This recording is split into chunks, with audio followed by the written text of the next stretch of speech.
Hello to our early childhood educators out there. Welcome to another video about curriculum models and programs for early childhood education. We already have discussed two curriculum models and programs in our previous lesson videos, and today we're going to have another one. And this is the Early Head Start and Head Start.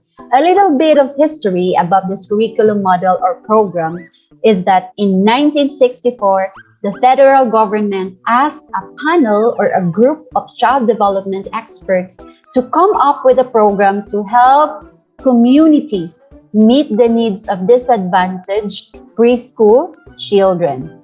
The report from the child development experts became the basis of the blueprint for the Project Head Start. The Project Head Start originally was launched as an 8-week summer program by the Office of Economic Opportunity in 1965, and this was aimed to help break the cycle of poverty by providing preschool children of low-income families with a comprehensive program.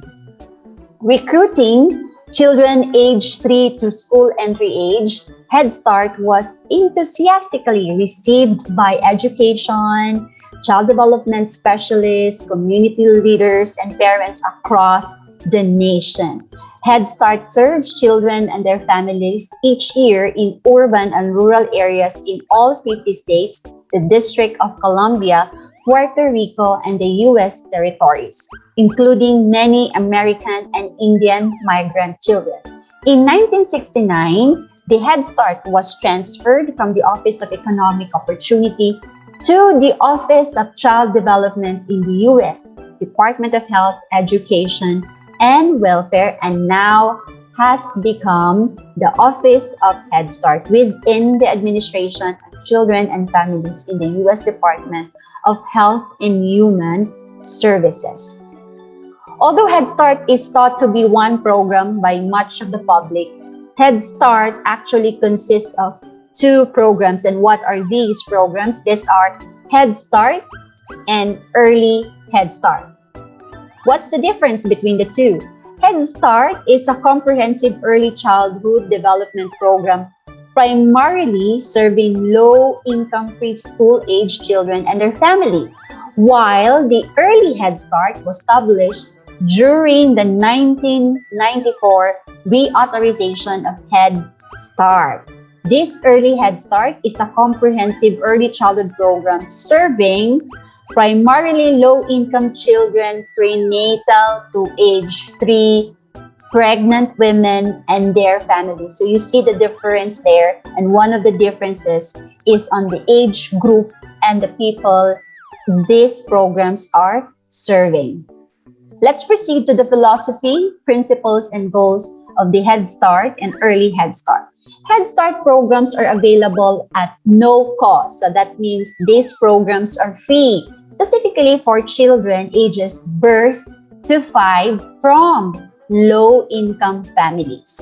These programs also may provide transportation to the beneficiaries so that they can go to the centers and so that they can actively participate in the programs. Families and children experiencing homelessness and children in the foster care system are also eligible for these programs. In addition, Head Start services are available to children with disabilities as well and other special needs. So they cater children with special needs, these programs. Isn't it amazing? These programs are based on the philosophy that, number one, a child can benefit most from a comprehensive interdisciplinary program that fosters development and remedies problems as expressed in a broad range of services. Second, the child's entire family as well as the community must be involved because we believe that no particular specific group or organization or individual can provide everything to children. That is why it has to have the cooperation between and among various groups of people, organizations, and groups, because each of these groups and individuals can actually contribute to the benefit of the program's beneficiaries, specifically the children and their families. Third, the program should maximize the strengths and unique experience of each child. Fourth, and this is the last, the family, which is perceived as the principal influence on the child's development, must be a direct participant in the program. Hence, the participants of these programs are not only the children themselves, but including the families and the parents of the children. What's the overall goal of these programs? That is to bring about a greater degree of social competency in children of income-eligible families. Through the program, children will gain social skills needed to enhance their present and, of course, their subsequent school experiences. These programs are anchored on 9 principles. What are these? Let's talk about them one by one. First in the list is high quality.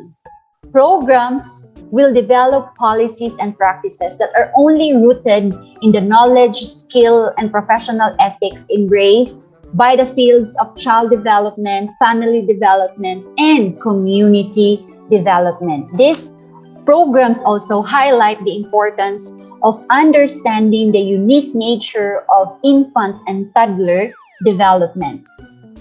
These program practices also underscore the awareness of both the opportunities for intervention and the fact that young children are really vulnerable to the effects of unsupportive or uncaring environment. Hence, the commitment of the part of the federal government, the one who actually thought of this idea, is to ensure that program quality includes training and technical assistance network, the program performance standards, which are the basis of what children will learn in the program or will acquire through the program, and of course the research and evaluation activities. That is also to check how the programs are doing. Another principle is the prevention and promotion. We know that a healthy child development and family functioning begins before conception and continues prenatally upon birth and through the early years. Hence, it's important to understand that the early years are very critical phases of both human and educational development, because these phases or these stages or periods are considered to be the foundational stage. And so whatever it is that are observed in these stages, which could be situations where kids are going to be at risk of a special need, hence through the programs, these will be provided with early intervention, and so these kids will be able to cope with the special needs that they have and have a healthy and fulfilling life ahead.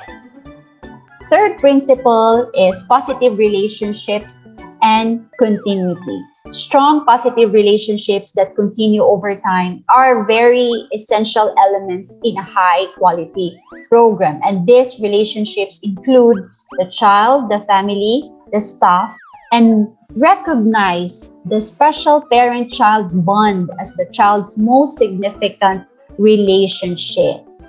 Another is parent involvement. The Early Head Start initiative supports the highest levels of parent involvement and partnership. You know, in the previous curriculum models that we have discussed, they have emphasized the need for strong parental involvement in the child's education. And same is true with this third curriculum model that we're talking about right now.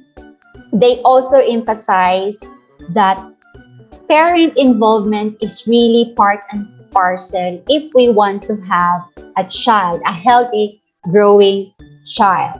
Another is when we talk about parent involvement, they are not just involved in child rearing practices or activities in school, but in the Early Head Start and Head Start programs, parents are also included as active participants in policy and decision making roles, policies concerning, of course, the benefit of their children.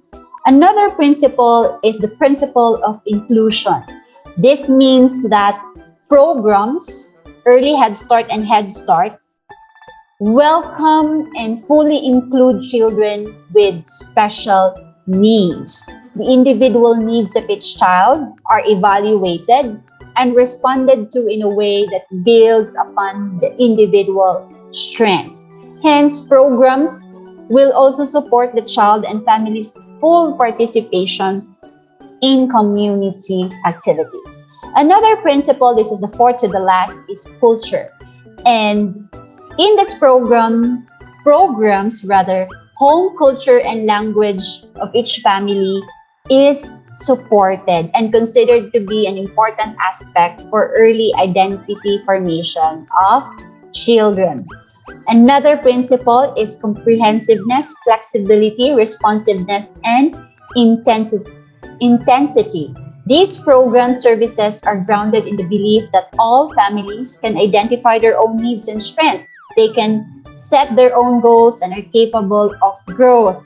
That is why programs must maintain the flexibility to respond with varying levels of intensity based on what are the needs and resources of the families. We also have transitions. Programs are also responsible for facilitating a smooth transition from early Head Start into Head Start or another high quality programs and support services. That is to ensure that each child continues to receive or reach early child development services from one quality program to another. And the last is collaboration. Collaboration with local community agencies, service providers will only maximize the resources available to families and their children. It's important really to identify groups, organizations, and individuals who can actually also help the programs succeed in its purpose, and that is to provide high quality program to children, especially to low income families. Let's proceed to the beliefs about children and how they learn based on these programs. These programs promote school readiness of young children, specifically from birth to 5 in local communities by providing a comprehensive approach which target 4 components. First is education. Of course, these programs aim to provide learning opportunities that will help children grow intellectually, emotionally, and socially. Another component is health, because these programs also highlights the importance of good health to young children. And so these programs include the provision of health services and support such as immunizations, dental, medical, mental health, and nutritional services, including also developmental screenings and early identification of health problems. Third component is parent involvement. Parents are always involved in the planning and implementation of activities through the conduct of policy councils and committees that make administrative decisions. The parents also are invited to participate in classes and workshops on child development, and they are also act as volunteers in the program. So there are various of parental involvement options that parents can choose to engage in. Fourth principle is social services, and this is on the provision of support to families to address job training, including housing and other needs expressed by the concerned families. Next is the curriculum focus of the early Head Start and Head Start programs.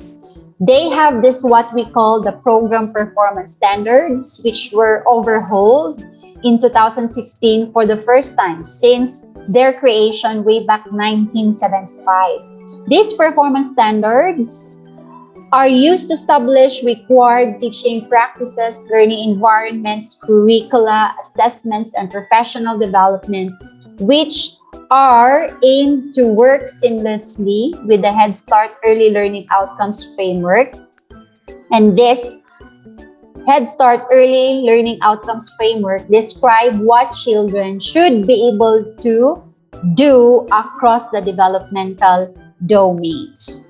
The Head Start program performance standards define or identify standards and minimum requirements for the entire range of the Head Start services. These Head Start program performance standards apply to both Head Start and Early Head Start programs, and these serve as the foundation for Head Start's mission, which is to deliver comprehensive, high-quality, individualized services supporting the school readiness of children from low-income families. Now, if you want to learn more about these standards, you may just click this link so that you can read some more. The Head Start Early Learning Outcomes Framework, ages birth to 5 or the ELOF, presents 5 broad areas of learning, and these are referred to as the central domains. This framework is designed to show the continuum of learning for infants, toddlers, and preschoolers. This is also based on the comprehensive research around what young children in particular should know and be able to do during their early years. To learn more about the specific domains of the ELOF, you can also check this link so that you can learn more about this one. All right, so for the central domains, these are the central domains in the Early Head Start, the ELOF: approaches to learning, social and emotional development, language and literacy, cognition, perceptual, motor, and physical development. These 5 central domains are the focus of the learning experiences provided to children in these 2 programs of Early Head Start and the Head Start. What are the roles of the teacher in these programs? They are responsible for, number 1, managing classroom operations. Of course, they deliver lessons and they perform activities with the children. They also mentor teacher assistants and classroom volunteers. Second, they develop curriculum, which are appropriate for ages 3 to 5. They also work with teacher assistants and special needs aides to develop a curriculum that is suited for each child so that no child will be left behind. They also meet with parents because, of course, parents would really want to know about how their children are doing. Hence, the Head Start teachers, meet with parents to deliver the progress reports. These progress reports contain detailed descriptions of the children's activities, how the children were doing, and all the significant information about how they are doing, particularly in the 5 central domains identified in these programs. They also report developmental concerns. Remember, we have tackled developmental concerns already in the previous lesson video. If we say developmental milestones, these are the expected skills or competencies or behaviors that are supposed to be shown by children in a specific age group. Now, for Head Start teachers, they are very keen to the developmental milestones of various kids, and so if they observe some developmental concerns, they immediately report this to the parents, because these observations could be basis for more thorough discussion between the parents and the Head Start teachers and other teacher aides or school staff to develop a plan for helping the child cope, whatever it is that the child needs to cope with. And then another is respond to emergency situations. Head Start teachers are the first to respond in terms of emergency situations. They provide the first aid when needed, and of course, they manage conflict in an appropriate manner. In addition, Head Start teachers also organize and supervise classrooms for pre-kindergarten learners from low-income families. They must be available to work during normal school hours and may spend time after school hours just to prepare lesson plans or just to check the outputs of the children and prepare learners for elementary schools. We're done with the role of the teachers. Let's go to the role of the learners. Now, children's readiness for school and beyond is fostered through individualized learning experiences. So they are provided with learning experiences that are specifically designed for the needs of specific kids. Relationship with adults, play, and plan and spontaneous instruction allow children to grow in many aspects of development, and they are exposed to learning experiences that target social skills, emotional well-being, language and literacy skills, mathematics, science, and concepts. Early learning experiences also for the children include cultural and language heritage of each child and family in relevant ways, because remember, one of the 9 principles is something to do with respecting the culture of each child's family. Health and physical development are crucial for early learning opportunities that require to fully explore and experience their environment. It is the goal of the Head Start programs to provide children with safe and healthy learning experiences both indoors and outdoors. So, all children receive health screenings and nutritional meals, and programs connect families with medical, dental, mental health services to ensure the children are really receiving the appropriate attention and care that they need.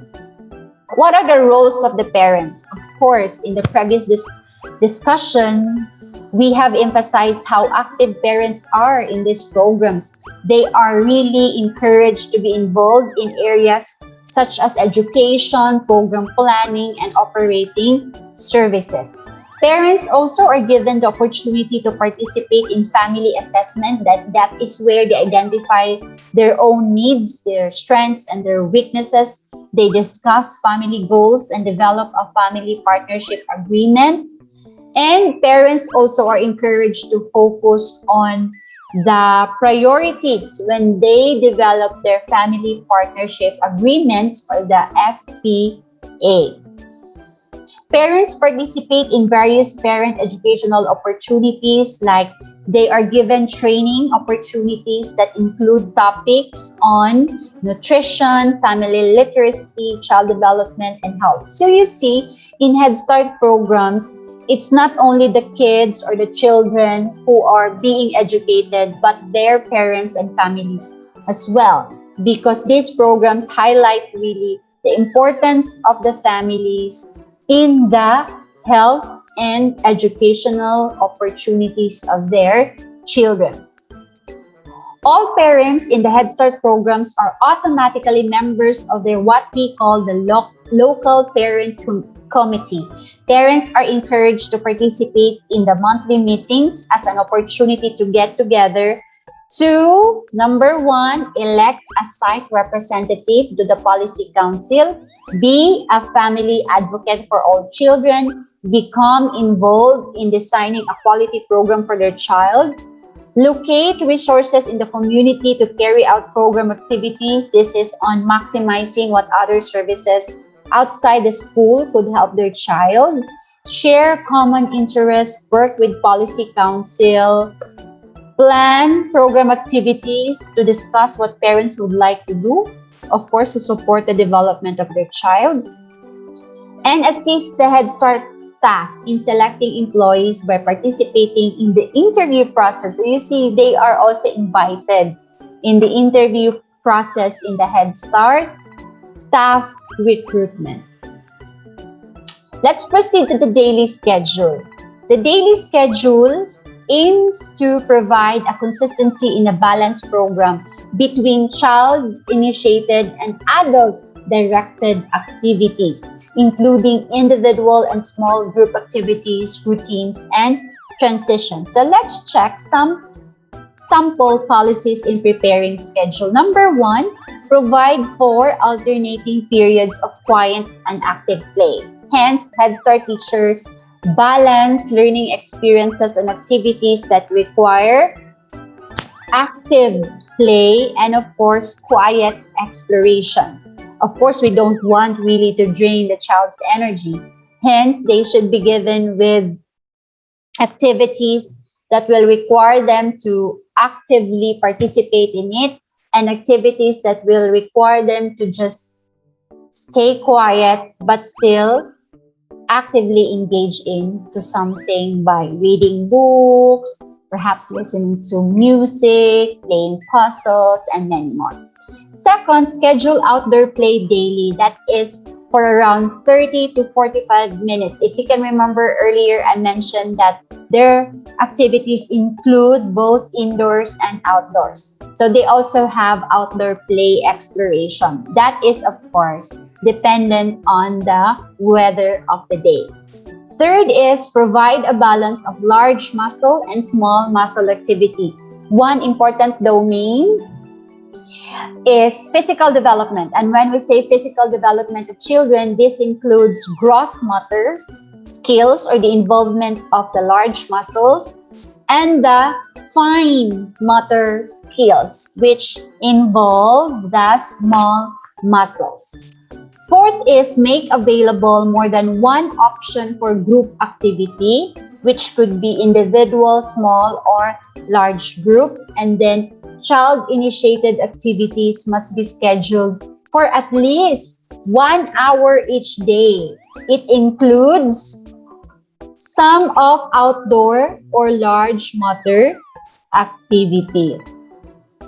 Number 5, change planned or routine activities according to the needs or interests of children to cope with changes in weather or other situations that could affect the routines without alarming children. Hence, the schedule in Head Start programs also accommodate flexibility depending on what the child is interested in for that day or depending on situations like suppose the teacher scheduled for an outdoor activity, but the weather is not cooperative. Hence, the teachers are open to be creative and use their initiative to do something else without alarming children.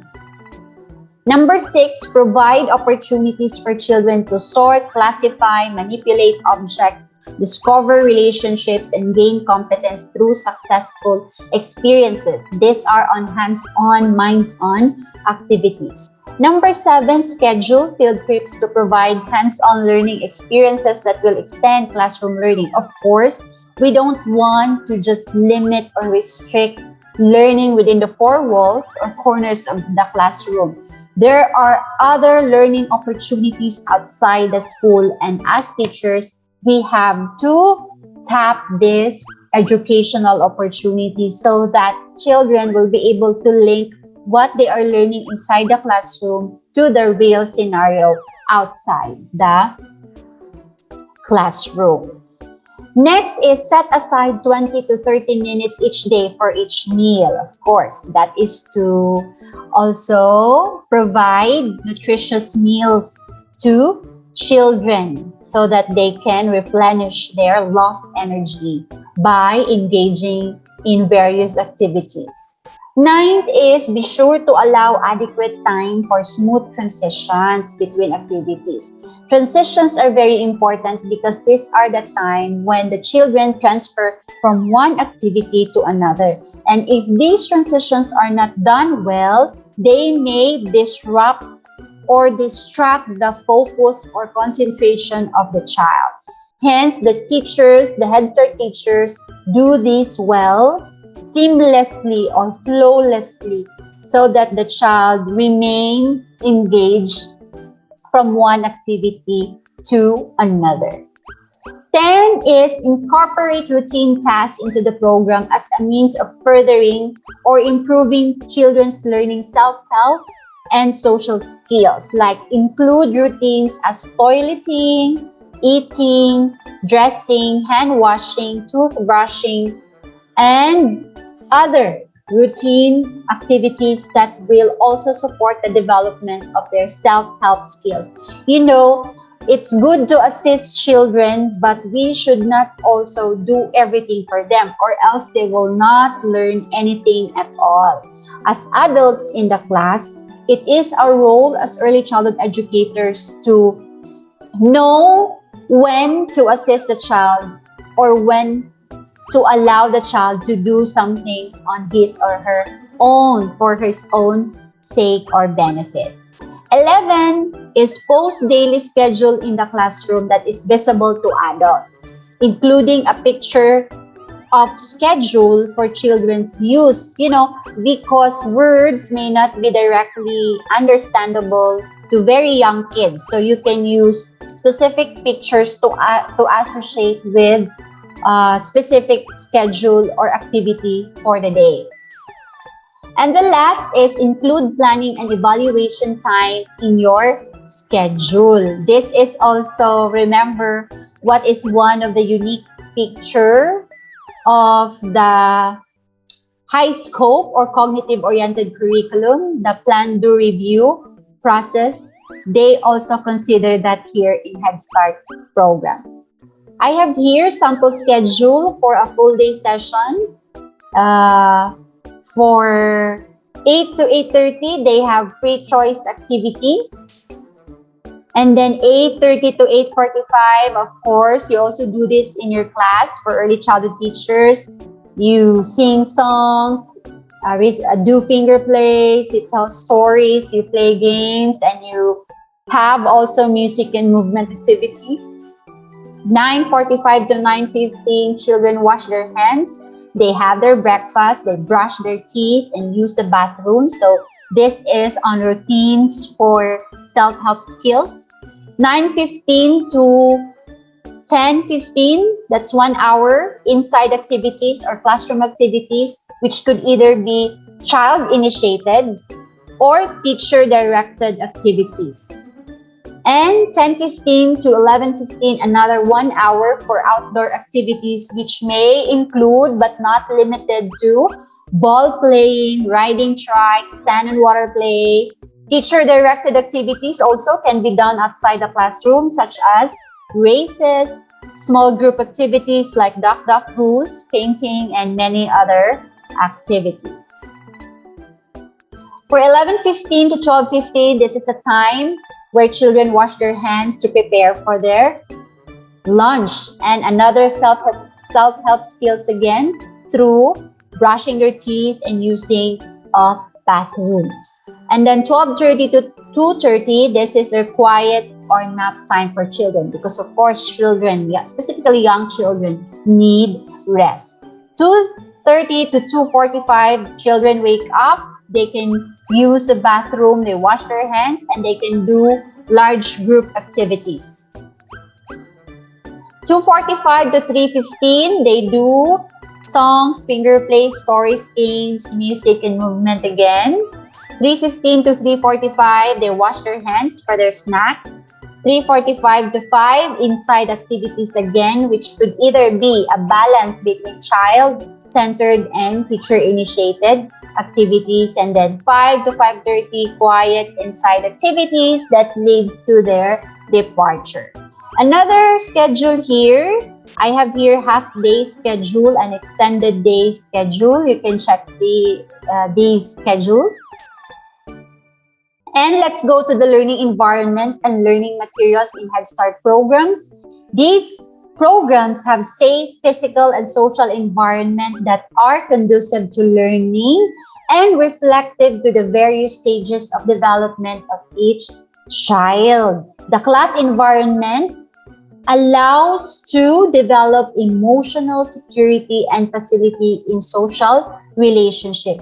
This classroom also is an environment of acceptance that supports and respects gender, culture, language, ethnicity, and family composition. When you say family composition, regardless the family structure of the child, be it nuclear family, having married parents and of course children, or having single parent families, extended families, biracial families, and many other forms of family structures.